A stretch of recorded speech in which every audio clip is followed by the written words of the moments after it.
Dipicu emosi karena permasalahan asmara atau hubungan tanpa status, HS, pengusaha asal Bandung, harus mendekam di balik jeruji besi usai mengancam dan mengintimidasi wanita muda di sebuah mobil menggunakan senjata api di kawasan Kota Baru Parahyangan, Bandung Barat, Jawa Barat hingga viral.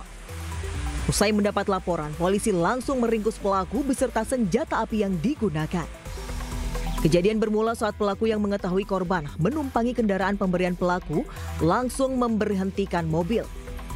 Ia pun minta menyelesaikan permasalahan asmara mereka. Pelaku yang tak ditanggapi tersulut emosi hingga menodongkan senjata api. Pelaku ini mempunyai hubungan dengan salah satu orang yang berada di dalam mobil tersebut. Pelaku tidak terima terhadap korban karena korban tidak mau lagi menjalin hubungan di mana korban dan pelaku memiliki hubungan tanpa status. Akibat perbuatan intimidasi disertai penggunaan senjata api, kini pelaku terancam hukuman 10 tahun penjara. Dari Bandung Barat, Jawa Barat, Yuwono Wahyu, iNews melaporkan. Kita awali iNews pagi hari ini dari informasi dua pelaku curanmor yang babak belur dihakimi warga karena aksinya sudah meresahkan di kota Cilegon, Banten. Hasil pemeriksaan, satu pelaku merupakan residivis kasus serupa.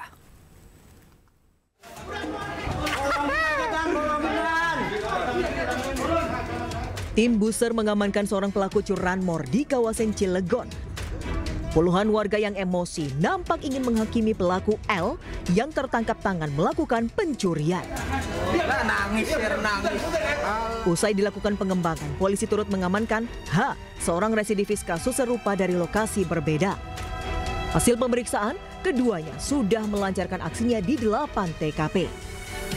Modus kedua pelaku dilakukan pada sore hingga malam hari, lalu hasil curian dijual ke penadah di Bekasi dan Palembang. Polisi juga mengamankan 2 unit sepeda motor, 1 alat magnet untuk membuka penutup kunci kontak dan 1 STNK motor milik korban serta 2 kunci letter T. Setiap kali bergerak, pelaku L dia selalu berpasangan dengan pelaku H. Nah, kalau pelaku H nggak ada atau ada mungkin kegiatan lain, dia mengambil pelaku si A yang sekarang masih DPO. Saat ini polisi masih memburu pelaku lainnya yang masih buron dan telah menjadi daftar pencarian orang. Sementara 2 pelaku dijerat pasal pencurian dengan pemberatan dan diancam hukuman minimal 7 tahun penjara. Dari Cilegon, Banten, Iskandar Nasution, iNews melaporkan. Pemirsa, seorang mama ditangkap warga karena mencuri rumah saat ditinggal sholat tarawih di Pasuruan, Jawa Timur. Mencuri.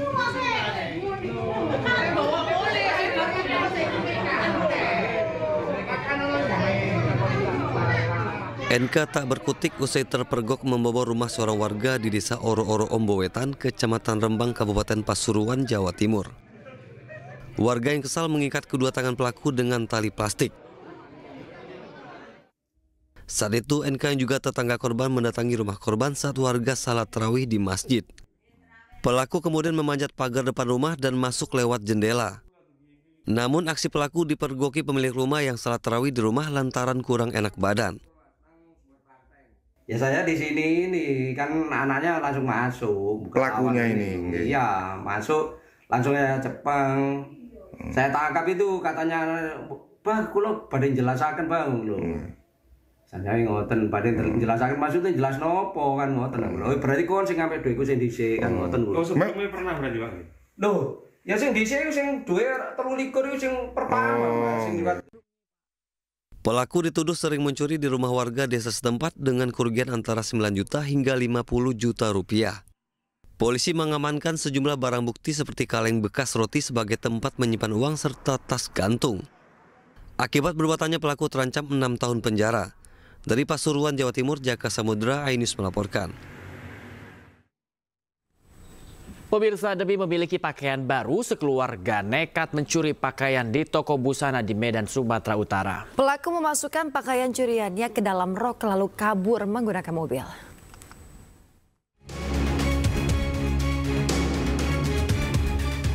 Aksi pencurian pakaian yang dilakukan satu keluarga di salah satu toko pakaian yang berada di Jalan Perjuangan, Medan, Sumatera Utara terekam CCTV.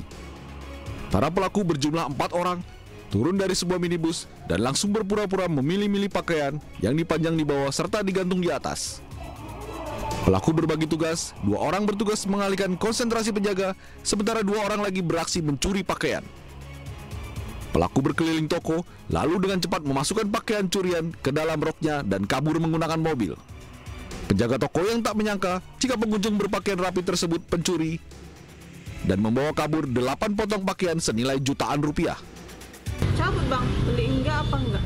Saya rasa pelakunya 5 orang ya bang, yang turun 4 orang itu beda sama supir. Karena abang-abang yang laki-laki itu dia turun dari pintu sebelah kiri. Kayaknya 5 orang sih aku rasa. Hampir 2 juta lah bang kalau modalnya ya. Kalau kita jual ya sampai 2 juta, 3 juta lah ya kan. Kini korban sudah membuat laporan ke Polrestabes Medan dan berharap polisi segera menangkap pelaku. Dari Medan, Sumatera Utara, Ahmad Riwan Nasution, iNews melaporkan. Pemirsa, 2 pelaku pengebosan ban mobil dan menggasak uang nasabah bank sebesar 250 juta rupiah di Semper Barat, Cilincing, Jakarta Utara dibekuk tim Reskrim Polda Metro Jaya. Ya, kedua pelaku merupakan spesialis pengebosan ban mobil yang kerap mengincar nasabah bank.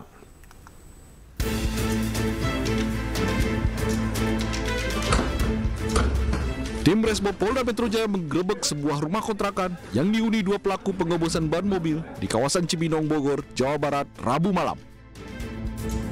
Kedua pelaku berinisial AR dan FF tak berkutik saat dibekuk. Petugas menyita senjata tajam yang digunakan untuk menggembosi ban mobil korban dan uang tunai sisa hasil kejahatan. Aksi keduanya sempat viral di media sosial saat mencuri uang tunai 250 juta rupiah di Jalan Sungai Berantas, Semper Barat, Cilincing, Jakarta Utara. Pelaku menggembosi ban tersebut dengan pisau dan juga paku yang sudah dimodifikasi oleh pelaku. Setelah korban turun dari mobil untuk mengecek keadaan bannya, pelaku langsung mengeksekusi uang yang baru saja diambil oleh nasabah tersebut. Kedua pelaku telah ditetapkan sebagai tersangka dan terancam hukuman 7 tahun penjara. Dari Jakarta, Rizky Falufi, iNews melaporkan. Pemirsa, demi diduga memerlukan bahan untuk kue, seorang wanita nekat mencuri 1 kaleng margarin seberat 2 kg di kawasan Cipayung, Jakarta Timur. Ya, pelaku berhasil memasukkan barang curiannya dalam rok lalu kabur.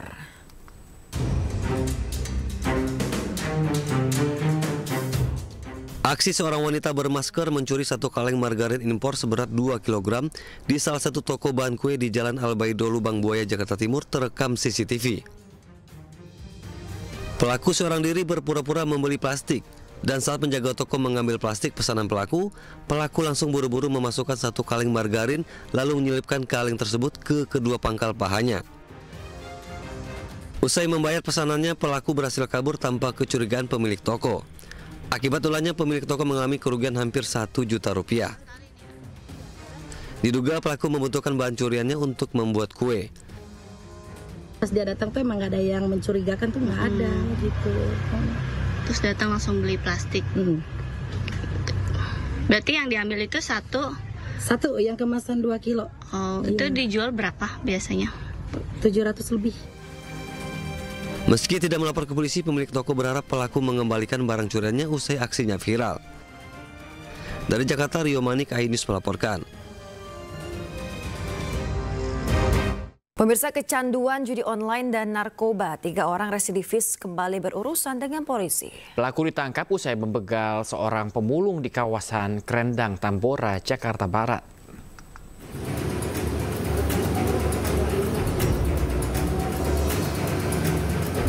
Inilah detik-detik penangkapan para pelaku begal di kawasan Taman Sari oleh unit Reskrim Tambora, Jakarta Barat. Ketiga pelaku berinisial ERA, RM, dan AS ditangkap di 2 lokasi berbeda, yakni di kawasan Pekojan dan Taman Sari. Pelaku ditangkap usai membegal seorang pemulung di kawasan Krendang, Tambora, Jakarta Barat. Peristiwa pembegalan bermula saat korban hendak mengirimkan uang untuk keluarganya di kampung halaman. Tiba-tiba dihentikan pelaku yang berpura-pura menanyakan alamat. Salah satu pelaku meminta ponsel korban sambil mengancam menggunakan senjata tajam. Korban yang berusaha mempertahankan ponselnya dianiaya oleh pelaku lainnya hingga terluka di bagian punggung. Selain ponsel, pelaku juga merampas tas korban berisi uang senilai 2,5 juta rupiah. Uang rampasan akhirnya digunakan para pelaku untuk bermain judi online dan membeli sabu. Ketiga pelaku diketahui merupakan residivis yang baru keluar dari penjara dengan kasus yang sama. Untuk uang milik korban sudah dipergunakan tersangka untuk membeli narkoba dan judi online. Jadi 3 pelaku ini merupakan residivis dan mereka tidak segan-segan untuk melukai korban. Dari tangan para pelaku, polisi turut mencita barang bukti sebilah celurit serta baju korban. Akibat perbuatannya, para pelaku terancam hukuman 7 tahun penjara. Dari Jakarta, Miftah Nurgani, iNews melaporkan. Pemirsa, sidang gugatan terhadap Menteri Kesehatan oleh sejumlah dokter ahli terkait proses pembentukan Kolegium Kesehatan Indonesia kembali digelar di Pengadilan Negeri Tata Usaha Negara Jakarta Rabu siang. Pemirsa, sidang beragendakan penyerahan barang bukti dan saksi dari penggugat dan tergugat. Sidang gugatan oleh sejumlah dokter ahli ini terkait SK Menteri Kesehatan yang mengatur tentang Kolegium Kesehatan. Para ahli bidang kesehatan ini menilai Menkes terlalu jauh melakukan intervensi pada keberadaan Kolegium Kesehatan. Padahal Kolegium Kesehatan yang terdiri dari 38 kolegium sesuai keahliannya merupakan kolegium yang independen bebas dari pemerintah. Sidang hari ini intinya adalah tergugat maupun penggugat menyerahkan bukti-bukti. Dan bukti-bukti itu diverifikasi oleh majelis hakim. Dan selanjutnya kita akan masuk kepada tahap saksi. Dijadwalkan untuk nanti tanggal 12 bulan Maret ini jam 9 pagi itu dari penggugat 2 orang saksi fakta. Kemudian pada tanggal 19 kita dari pihak penggugat akan menghadirkan 2 orang saksi ahli. Total 297 kepala keluarga bertahan di posko pengungsian BNPB. Jangan kemana-mana, kami akan kembali dengan informasi selengkapnya. Tetaplah di News Pagi.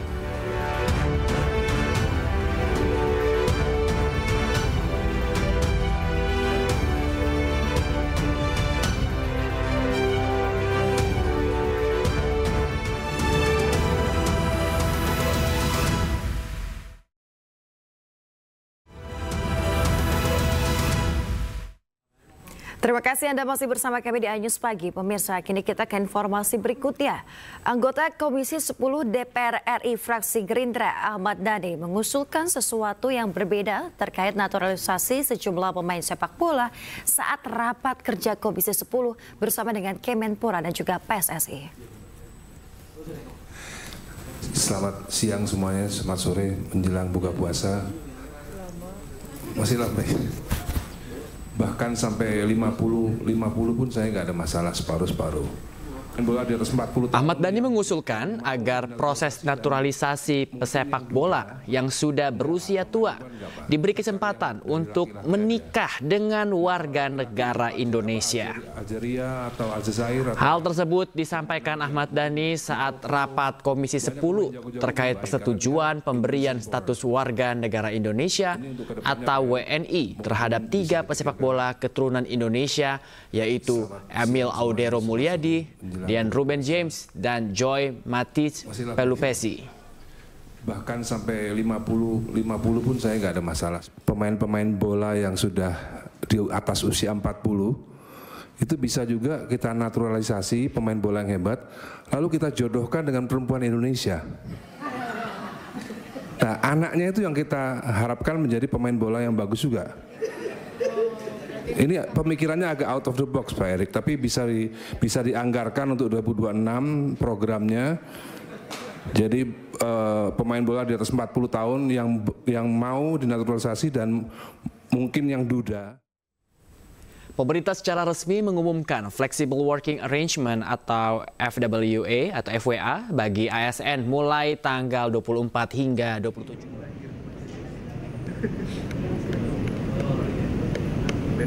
Menteri Koordinator Bidang Pembangunan Manusia dan Kebudayaan Pratikno melakukan rapat dengan menteri terkait untuk membahas surat edaran bersama pelaksanaan libur Lebaran 2025. Pemerintah menetapkan flexible working arrangement atau bekerja secara fleksibel bagi ASN dimulai pada tanggal 24 hingga 27 Maret 2025 jelang libur Lebaran.